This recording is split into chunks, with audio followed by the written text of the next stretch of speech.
Bismillahirrahmanirrahim. Assalamualaikum warahmatullahi wabarakatuh. Oke, berjumpa lagi dengan saya. Kali ini saya akan membahas di sini tentang dasar-dasar teknik elektro.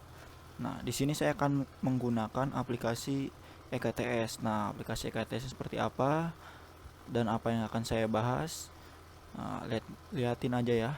Oke, siap.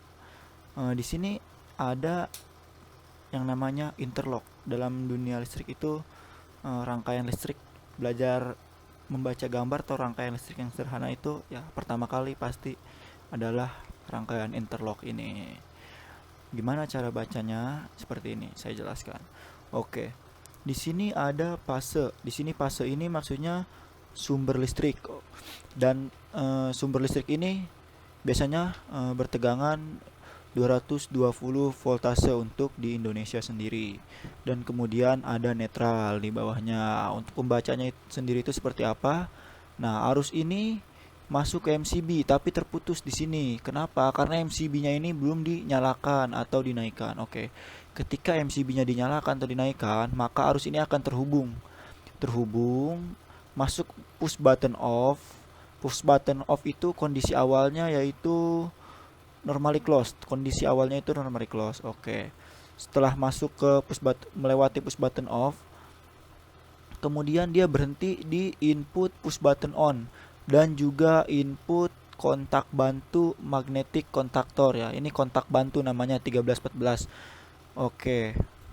Nanti saya akan jelaskan kontaktor itu seperti apa.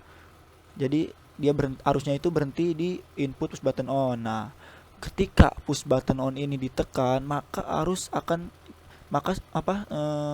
kontaknya ini akan terhubung dan arus akan mengalir menuju koil kontaktor yaitu A1.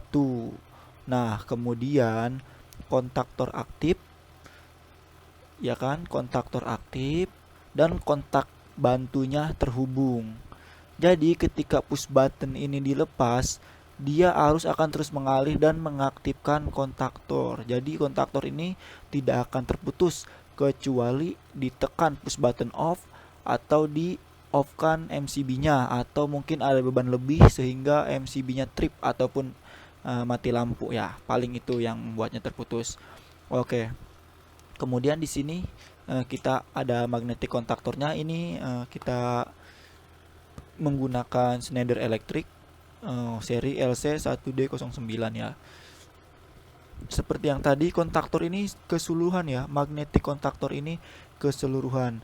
Sedangkan di dalamnya itu ada yang namanya coil atau magnetnya itu sendiri. Nah, ketika A1 ini diberi arus dan A2 ini ke netral, terhubung ke netral, maka kontaktor ini akan aktif. Kontaktor ini akan aktif sehingga kontak 1314 NO ini dia akan terhubung. Nah, yang tadinya terbuka ini dia akan rapat, tertutup. Jadi dia arusnya akan mengalir ke sini. Walaupun ini dilepas, karena prinsipnya push button itu hanya sekali tekan. Jadi ketika dilepas dia tidak akan tertutup. Beda dengan saklar. Nah, itu dia.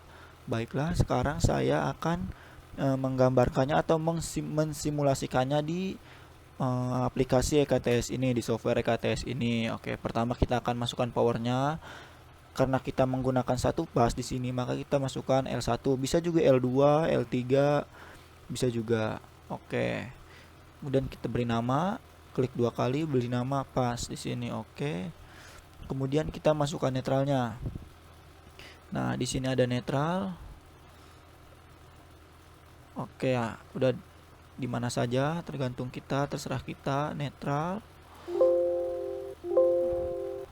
Oh, ini tidak cukup, berarti kita beri nama 0 saja ya. Oke. Kemudian di sini tadi komponennya ada apa saja? Di sini ada push button off, ada MCB. Karena di sini tidak ada MCB, di aplikasi ini tidak ada MCB, maka kita akan langsung menggunakan push button off dan push button on karena MCB ini sifatnya sebagai pengaman saja. Untuk simulasi kita tidak memerlukannya. Oke. Jadi di sini ada push button on dan ada push button off. Oke, kita masukkan dulu push button off. Di sini ada push button off. Kita rotasi. Salah, oke, kita rotasi lagi. Nah, jadi Oke, kita konekkan sini, kemudian kita luruskan. Di sini off. Oke, di sini ada, kita rotasi lagi. Oke, salah. Oke, kita rotasi di sini, kita sambungkan, kita hubungkan kembali. Di sini ada push button on. Nah, kemudian tadi ada apa lagi? Di sini ada magnetic kontaktor dan kontak bantunya. Nah, untuk kontaktor di sini kita ada pilihan. Nah, ini kontaktornya simbolnya itu seperti ini di teknik listrik itu sendiri ya. Oke, kita rotasi lagi. Oke. Kemudian kita hubungkan. Biasanya di dalam satu proyek itu ada banyak sekali kontaktor. Maka di sini kita beri alamat K1 K1 itu dengan artian kontaktor 1 atau kontaktor yang pertama. Dan kemudian ini A2-nya kita hubungkan ke 0 atau netral. Oke.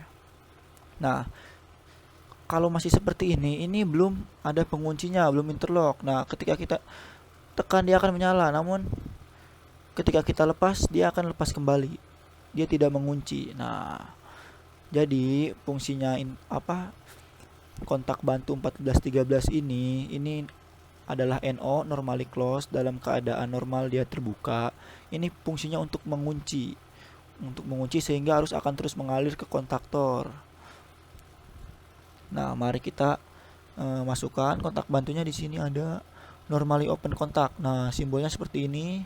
Kita klik 2 kali, kemudian kita masukkan. Kita rotasi, oke. Kita masukkan di sini. Oke. Kita masukkan di sini, oke.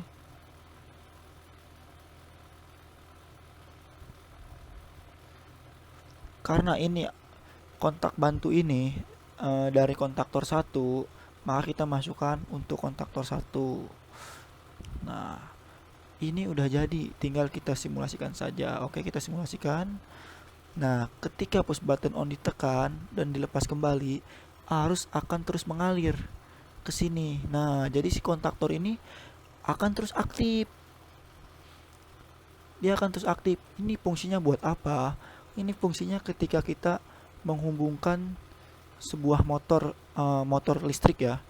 Kita ingin menyalakan pompa air misalnya menggunakan kontaktor.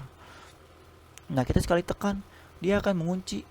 Nah, sehingga motor air itu akan terus nyala seperti itu. Nanti analoginya kita di level-level selanjutnya kita akan belajar bersama. Oke. Nah, jadi ketika ditekan off ini, maka dia akan terputus. Dan ditekan on, dia akan terhubung kembali. Nah, di sini tuh ada MCB. MCB itu hanya sebagai pengaman.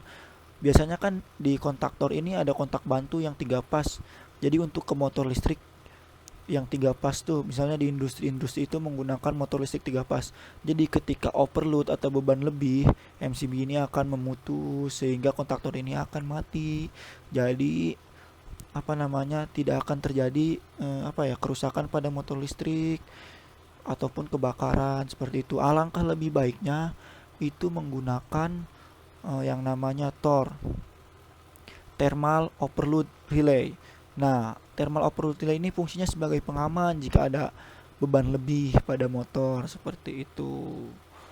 Oke, baiklah, itu saja untuk kali ini yang bisa saya jelaskan.